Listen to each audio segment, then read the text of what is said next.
Hello बच्चों। मैं केवी झा आप लोगों के लिए एक नए चैनल को लेके आया हूँ। मैंने देखा है कि हमारे बच्चों को मैथमेटिक्स से एक डर टाइप का बना हुआ लगता है। मैं आपको विश्वास दिलाना चाहता हूँ, आप मेरे साथ जुड़ें। आपका जो मैथमेटिक्स का डर है, मैं वो निश्चित रूप से खत्म करके रहूँगा। आप इस विश्वास के साथ जुड़ें और अपने ज्ञान को सुदृढ़ करें। नमस्ते बच्चों। आज हम लोग जो है हमारे 10th क्लास का जो सिलेबस है मैथमेटिक्स का, उसका हम लोग जो फर्स्ट चैप्टर है रियल नंबर्स, उसके बारे में हम लोग जानकारी हासिल करेंगे।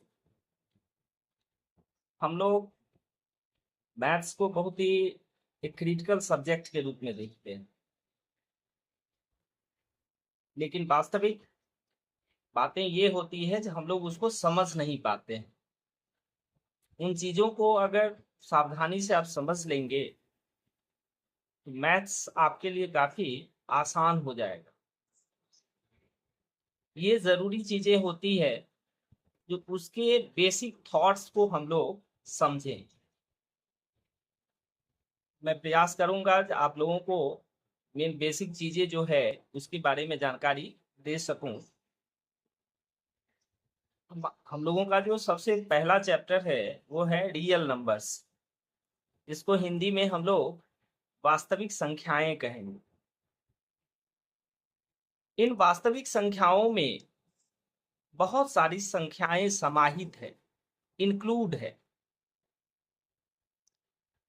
जो शुरुआत हम लोग करते हैं तो क्लास 9 में आप लोगों ने विभिन्न तरह के संख्याओं के बारे में पढ़ा है।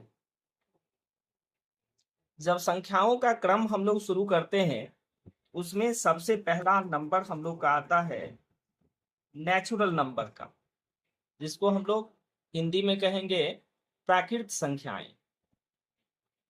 तो प्राकृत संख्याओं के बारे में, नेचुरल नंबर्स के बारे में हम लोग शुरू से ही जानते आए हैं। जो गिनती की संख्याओं को हम लोग क्या कहते हैं, तो नेचुरल नंबर कहते हैं। जो हम लोग गिनती गिनते हैं 1 2 3 4 5 6 से लेके इनफाइनाइट तक, ये सभी क्या कहलाते हैं, नेचुरल नंबर्स कहलाते हैं। इसमें 1 2 3 4 ये सभी नंबर्स जो है वो नेचुरल नंबर्स कहलाते हैं। अब इस नेचुरल नंबर के सेट में अगर जीरो को मिला दिया जाए, शून्य जीरो को अगर मिला दें, तब हम लोग को एक नए संख्या का समूह प्राप्त होता है, जिसमें हम लोग जीरो को मिला दे रहे हैं। अब हमारा संख्या का समूह क्या बन गया, 0 1 2 3 4 5 6 से लेकर के अनंत तक आप उसको ले जा सकते हैं। संख्याओं के इस समूह को हम लोग क्या कहते हैं, होल नंबर हम लोग कहें, पूर्ण संख्याएं।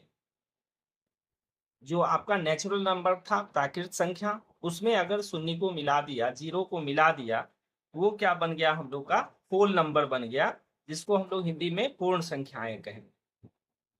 अब इस पूर्ण संख्याओं के साथ संख्याओं के कुछ और समूह को हम लोग मिलाएंगे, तब हम लोग को बनता है इंटीजर्स, जिसको पूर्णांक हम लोग कहेंगे।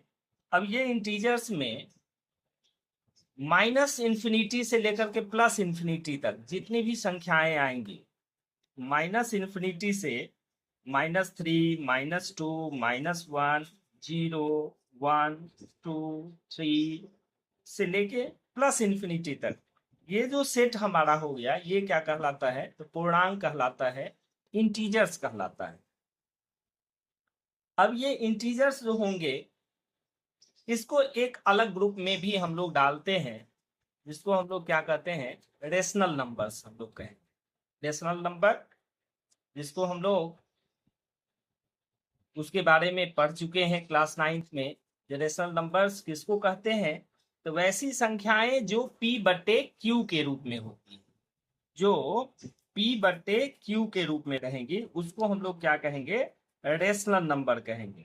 रेशनल नंबर जैसे p बाई क्यू, और where q, p and q are integers, p और q क्या है, इंटीजर्स है।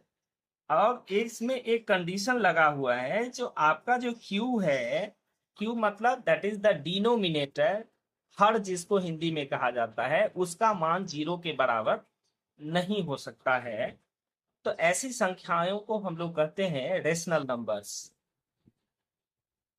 एक संख्याओं का एक समूह, आप इसमें देखेंगे, इस डायग्राम को जो मैं दिखाऊंगा आपको, उस डायग्राम में देखेंगे कि संख्याओं का एक समूह इरेशनल नंबर है। इस इरेशनल नंबर का एक अलग समूह है। ये रेशनल नंबर का एक कैटेगरी हो गया, दूसरा हो गया इरेशनल नंबर का। जिस इरेशनल नंबर में ऐसी संख्याएं होती है जिसमें, जैसे आप जनरली उसको रूट वाली जो संख्याएं हैं उसको हम लोग इरेशनल के श्रेणी के सीरीज में रखते हैं। इसमें कुछ और संख्याएं, ऐसा नहीं है जो केवल रूट वाली ही संख्याएं ही इरेशनल नंबर होगा, इसके अलावा भी बहुत सारी संख्याएं हैं जो इरेशनल नंबर के श्रेणी में आती है।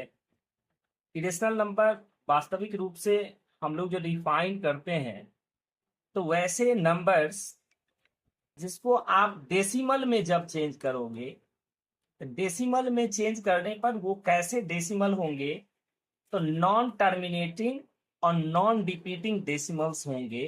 तो उस तरह की संख्याओं को हम लोग क्या कहते हैं, इरेशनल नंबर्स कहेंगे। तो इस चैप्टर को पढ़ने से पहले हम लोग को एक बार फिर इस रियल नंबर चैप्टर को पढ़ने से पहले ये जरूरी है कि हम इन संख्याओं का एक बार रिवीजन जरूर कर लें। अगर उस सब चीजों को आप रिवीजन नहीं करेंगे तो मैं आपको पहले ही कह देना चाहता हूं कि आपको कुछ भी समझ में नहीं आने वाला है। आप शुरू से ही मैथमेटिक्स से डर जाएंगे और फिर आप उसमें अच्छा नहीं कर पाएंगे। तो सबसे पहले इन संख्याओं को बार बार आप दोहरा लें, रिपीट कर लें, ताकि अच्छी तरह उसके बारे में आप जान सकें। अब ये रियल नंबर्स जो है, तो जितनी तरह की संख्याओं की चर्चा हमने की है, इस रियल नंबर में जितनी भी संख्याएं हो गई, जैसे हमारा नेचुरल नंबर है, होल नंबर है, ये इंटीजर्स है, रेशनल नंबर है, इरेशनल नंबर्स है, ये सभी नंबर्स जो है वो क्या कहलाते हैं, रियल नंबर्स के ग्रुप में आए। ये सभी रियल नंबर्स कहलाते हैं। इसी रियल नंबर्स के बारे में हम लोगों को पढ़ना है। तो इन सारी चीजों को की जानकारी ले लें। एक दो चीजें और है जो बेसिक चीजें मैथ्स की होती है, उसको भी आप, मेरा ये एडवाइस है कि आप उसको रिवाइज कर लें। जैसे हम लोग बहुत छोटे क्लास में पढ़ते हैं कि एलसीएम को निकालना और एचसीएफ को निकालना, एलसीएम और एचसीएफ को आप निकालना एक बार और रिवाइज कर लें। इसकी भी जरूरत आपको आगे के क्लासेस में होंगी।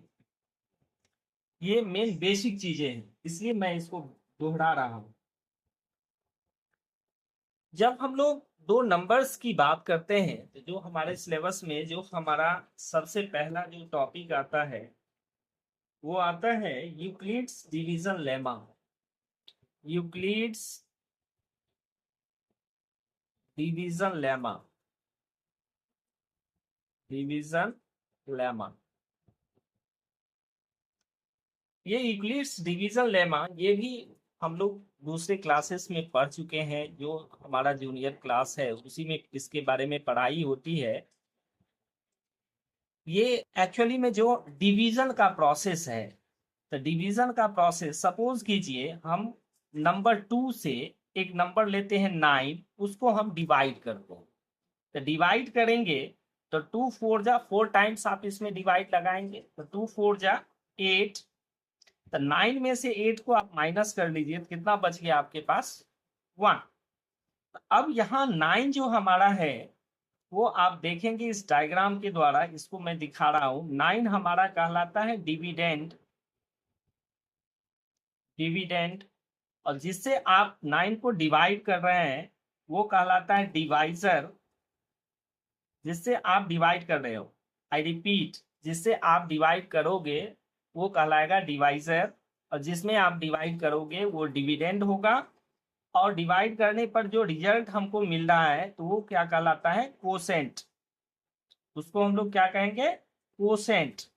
और इसको सब्ट्रैक्ट करने के बाद जो नंबर आपके नीचे में बच रहा है, इट मे बी जीरो, ये जीरो भी हो सकता है, तो जो बच रहा है इसको हम लोग क्या कहते हैं, तो रिमाइंडर हम लोग इसको कहेंगे, रिमाइंडर जो रिमेन बच रहा है। अब इसी चार चीजें हम लोगों के सामने आई है, dividend, divisor, quotient and remainder. तो यही इस चारों को रिलेट किया गया है। क्या है रिलेशन इसका, तो dividend equals to divisor into quotient plus remainder, ये रिलेशन है। इस रिलेशन को आप एक बार फिर से रिवाइज कर लेंगे अच्छी तरह, और यही हम लोग का यूक्लिड्स डिवीजन लेमा है। इसी को हम लोग दूसरे फॉर्म में हम लोग लिखेंगे, जैसे कोसेंट को क्यू से रिप्रेजेंट करेंगे, रिमाइंडर को आर से रिप्रेजेंट करेंगे, या मान लीजिए डिविडेंड जो भी है उसको एफ एक्स से पी एक्स से रिप्रेजेंट करेंगे, डिवाइजर है उसको भी किसी टर्म के द्वारा रिप्रेजेंट करेंगे। इन सारी चीज़ों का हम लोग को एप्लीकेशन होगा। आई होप आप लोग अच्छी तरह से इन सारी चीज़ों को समझ रहे होंगे, आप इसको ध्यान देंगे। इसी को अब हम लोग फार्मूला के रूप में, जो डिवीजन लेमा है उसको फार्मूला के रूप में कैसे लिखेंगे, तो जैसे हम लोग लिखते हैं, सपोज कीजिए डिविडेंड आपने लिखा था, आपने देखा था उसमें इस साइड क्या होता है, डिविडेंड। तो डिविडेंड को यहाँ हम लोग क्या मान लेते हैं, एफ एक्स, कोई पॉलिनोमियल। आगे हम लोग को चैप्टर एक पॉलिनोमियल भी पढ़ना है। कोई पॉलिनोमियल सपोज कीजिए एफ एक्स है, और उसको हम लोग को डिविडेंड और इसका डिवाइजर, डिवाइजर कुछ भी हो सकता है, डिवाइजर मान लीजिए हम यहाँ क्या मान लेते हैं, तो डिवाइजर को हम लोग पी एक्स मान लेते हैं, ये हो गया आपका डिवाइजर। इनटू कोसेंट उसको क्यू मान लेंगे, और आर एक्स इसको हम लोग क्या मान लेंगे, रिमाइंडर। तो यही हम लोग का ये डिवीजन लेमा है। इस डिवीजन लेमा के मेथड से हम लोग एचसीएफ भी निकालना सीखेंगे। तो इस फॉर्मूला को आप रिमाइंड कर लेंगे, dividend equals to divisor into quotient plus remainder. इसी रिलेशन का हम लोग एप्लीकेशन करेंगे किसमें, एचसीएफ निकालने में आगे हम लोग इसका यूज करेंगे। आज के वीडियो में हम लोगों ने रियल नंबर्स के बारे में जाना। अब इसका जो अगला भाग मेरे वीडियो में होगा, वो उसमें हम आपको यूक्लिड्स डिवीजन लेमा मेथड से किस तरह से एचसीएफ निकाला जाता है उसके बारे में हम लोग सीखेंगे।